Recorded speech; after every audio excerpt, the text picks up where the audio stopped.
Assalamualaikum warahmatullahi wabarakatuh. Perkenalkan, nama saya Raden Muhammad Asam Rafi dengan 11042. Di sini saya akan mempresentasikan resume dari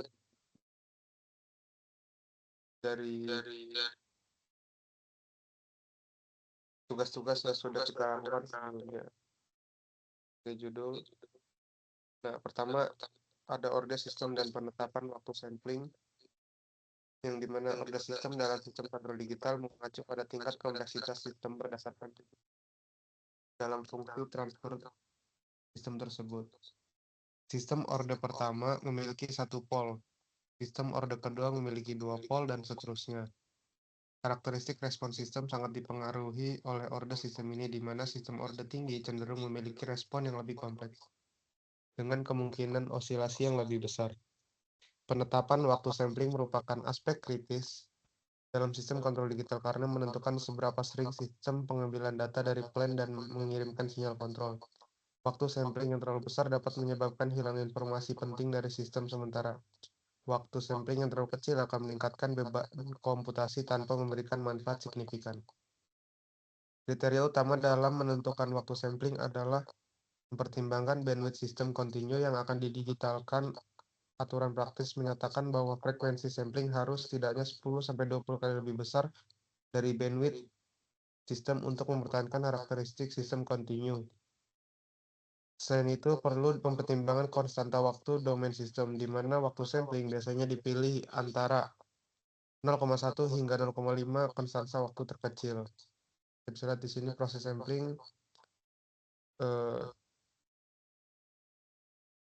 pertama perlunya diskritisasi, kemudian mekanisme sampling, kemudian proses konversi, dan rekayasa data tersampling sebagai input konverter digital.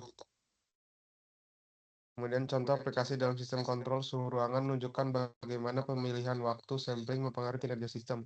Jika konstanta waktu termal ruangan adalah 300 detik, maka waktu sampling yang optimal berkisar antara 30-150 detik. Waktu sampling 60 detik memberikan keseimbangan baik-baik antara kinerja kontrol dan efisiensi komputasi.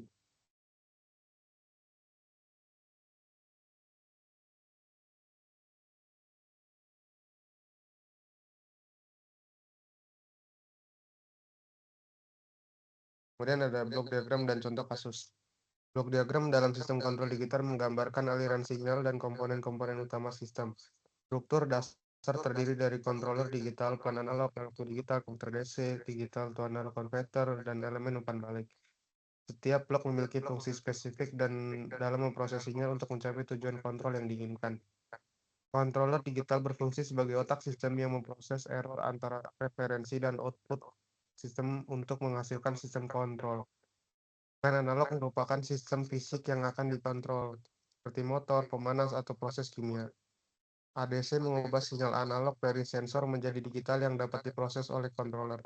Sementara DAC mengubah sinyal digital dari controller menjadi sinyal analog untuk menggerakkan aktuator. Kita bisa lihat di sini blok diagramnya, yang masukkan controller elemen kontrol akhir ke proses keluaran, kemudian balik lagi ke sensor transmitter, dan kembali ke input masukan. Kemudian contoh kasus sistem kontrol kecepatan motor DC menunjukkan implementasi praktis blok diagram motor DC sebagai plan menerima tegangan input dari DAC dan menghasilkan putaran yang diukur oleh encoder. Sinyal dari encoder dikonversi melalui ADC menjadi sinyal digital yang dibandingkan dengan referensi kecepatan. Controller PID digital memproses error untuk menghasilkan sinyal kontrol yang dikirim kembali ke motor melalui DAC. Dalam implementasi sistem ini, pemilihan resolusi ADC dan DAC sangat mempengaruhi akurasi kontrol ADC. 12 bit memberikan resolusi yang cukup untuk kebanyakan aplikasi kontrol kecepatan. Sementara DAC 10 bit umumnya sudah memadai untuk menghasilkan sinyal kontrol yang halus. Waktu sampling dipilih berdasarkan konstanta waktu mekanik dan elektrik motor yang untuk memastikan stabilitas dan respon yang optimal. Kemudian adapun desain kontrol digital dengan metode RST. Metode RST merupakan pendekatan desain kontrol digital yang memberikan fleksibilitas tinggi dalam menentukan karakteristik sistem kontrol. Struktur RST terdiri dari 3 polinomial. R yang berkaitan dengan sinyal umpan balik, S yang berkaitan dengan sinyal kontrol, dan T yang berkaitan dengan sistem sinyal referensi. Metode ini memungkinkan desainer untuk secara terpisah menentukan karakteristik regulasi dan tracking sistem. Desain kontrol RST dimulai dengan penentuan polinomial karakteristik yang diinginkan berdasarkan spesifikasi kinerja seperti waktu settling, overshoot maksimum, dan margin stabilitas polinomial. RST kemudian dihitung untuk memenuhi persamaan Diop Hatin yang menghubungkan mode plan dengan polinomial karakteristik yang diinginkan. Polinomial T dirancang terpisah untuk mengoptimalkan respon tracking tanpa mempengaruhi stabilitas sistem. Keunggulan metode RST terletak pada kemampuannya menangani plan dengan zero di luar lingkaran satuan dan memberikan kebebasan dalam memilih struktur controller. Metode ini juga memungkinkan implementasi controller dengan orde yang fleksibel sesuai dengan kompleksitas plan dan spesifikasi kinerja yang diinginkan. Contoh implementasi pada sistem kontrol posisi servo motor menunjukkan efektivitas metode RST. Plan servo motor memiliki fungsi transfer dengan pole dominan dan zero yang mempengaruhi karakteristik respon. Dengan menentukan polinomial karakteristik yang memberikan damping ratio 0,7 dan frekuensi natural yang sesuai, controller RST dirancang untuk menghasilkan respon step dengan overshoot kurang dari 10% dan waktu settling 2 detik. Implementasi controller menghasilkan polinomial R yang menentukan aksi kontrol proporsional dan derivatif, polinomial S yang menentukan aksi integral dan kompensasi dinamik, serta polinomial T yang mengoptimalkan respon referensi. Hasil simulasi menunjukkan bahwa controller RST mampu memenuhi spesifikasi kinerja dengan robustness yang baik terhadap variasi plan meter. Kemudian metode Bode diagram dan contoh kasusnya. Metode Bode diagram dalam sistem kontrol digital melibatkan transformasi sistem diskrit ke domain frekuensi menggunakan transformasi bilinear atau metode lainnya untuk memungkinkan analisis stabil dan kinerja dalam domain frekuensi. Pendekatan ini memberikan insight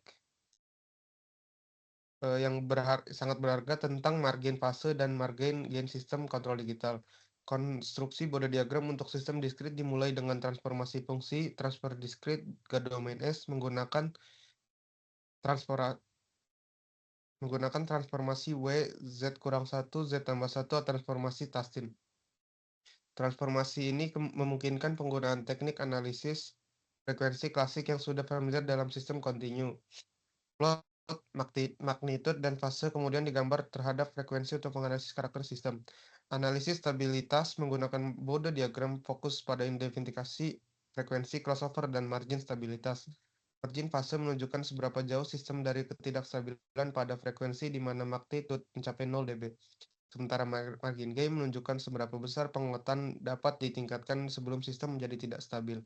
Untuk sistem kontrol digital, margin fase minimum 45 derajat dan margin gain minimum 6 dB umumnya diperlukan untuk operasi robust. Kita bisa lihat di sini ada grafiknya, frekuensinya naik, yang jika magnitude naik dan akan mengikuti frekuensi juga yang naik.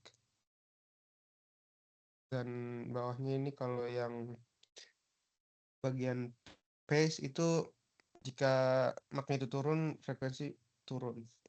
Contoh aplikasi pada sistem kontrol kecepatan motor dengan kontrol PID digital mendemonstrasikan penggunaan Bode diagram.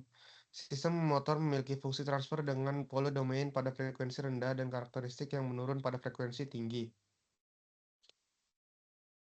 PID ini dirancang dengan parameter KP, KI, dan KD yang ditentukan berdasarkan analisis Bode diagram untuk spesifikasi margin stabilitas. Pada Bode diagram, sistem tanpa controller untuk mengidentifikasi karakter dasar plan, kontrol PID kemudian ditambahkan dengan parameter yang disesuaikan secara iteratif pada analisis margin fase dan gain. Aksi proporsional meningkatkan bandwidth sistem, aksi integral memperbaiki akurasi steady state namun mengurangi margin fase.